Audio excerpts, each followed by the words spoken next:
Halo pemirsa setia VBS News, jumpa dengan saya Alfred Pakasi dalam program VBS News Domestic Market Review and Outlook periode 20 sampai dengan 24 September 2021. Pasar sideways, neraca perdagangan surplus tinggi. Ya, pasar investasi pekan lalu di dalam negeri diwarnai dengan sejumlah isu, diantaranya surplus neraca perdagangan Indonesia pada Agustus 2021 mencapai posisi surplus tertinggi dalam 15 tahun terakhir. Pasar keuangan juga bergerak agak sideways di tengah aliran modal yang sedikit outflow. Terpantau rupiah terkoreksi terbatas dari sekitar 3 bulan terkuatnya. Sementara itu kembali penurunan yang berlanjut pada kasus baru COVID-19 serta tingkat kesembuhan yang tinggi tetap mengangkat optimisme pasar.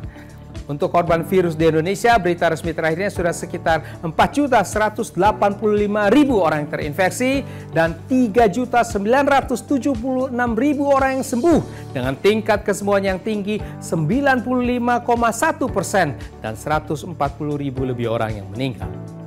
Untuk minggu berikutnya, isu antara perkembangan pandemi virus corona, proses pemulihan ekonomi dalam dan luar negeri ini akan kembali mewarnai pergerakan pasar. Seperti apa dinamika pasar hari-hari ini? Berikut detail dari VBS News Domestic Market Review and Outlook periode 20 sampai dengan 24 September 2021.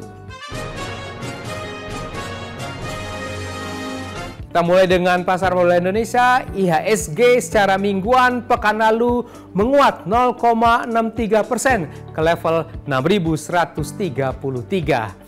Ya, IHSG ini rebound dalam pergerakan yang masih sideways di sekitar area konsolidasinya untuk sebulan terakhir ini. Untuk IHSG berikutnya kemungkinan masih berkonsolidasi dengan bias yang menguat. Mata uang rupiah pekan lalu terkoreksi terbatas saja 0,18% secara mingguannya ke level 14.227 per US dollar. Ya, rupiah ini terkoreksi setelah rally 3 minggu berturut-turut dan bergerak dalam pergerakan yang terbatas secara mingguannya. Untuk minggu depan kemungkinan rupiah ini akan bisa balik menguat setelah sempat meninggalkan overbought-nya.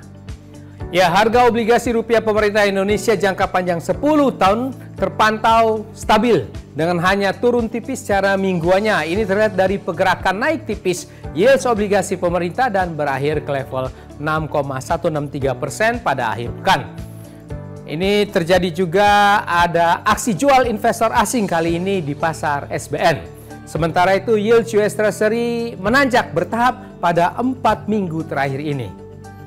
Ya, pemirsa setia VBS News, berdasarkan data BPS, surplus neraca perdagangan Indonesia Agustus 2021 mencapai nilai 4,74 miliar dolar AS. Dan ini tertinggi sejak Desember 2006 atau ya sekitar 15 tahun yang lalu.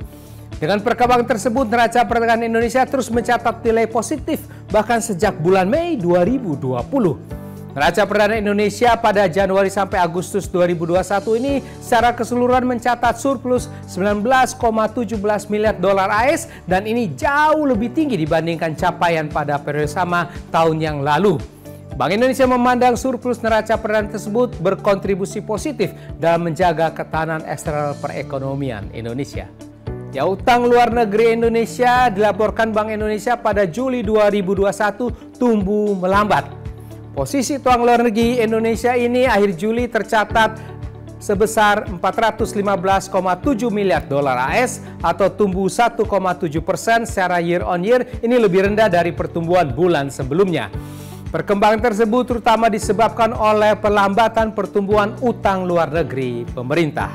Kemudian berdasarkan data transaksi 13 sampai 16 September 2021, Bank Indonesia melaporkan non-residen di pasar keuangan domestik melakukan jual neto. Ada capital outflow sebesar hampir 3 triliun rupiah, terdiri dari jual neto di pasar SBN 4,03 triliun rupiah dan beli neto di pasar saham sebesar 1,04 triliun rupiah. Ya, perbaikan sejumlah indikator ekonomi menunjukkan bahwa ekonomi Indonesia sedang bergerak ke arah pemulihannya berlanjut di tahun 2021 ini. Ya, demikian pemirsa setia VBS News, kita sudah membahas bersama VBS News Domestic Market Review and Outlook periode 20 sampai dengan 24 September 2021.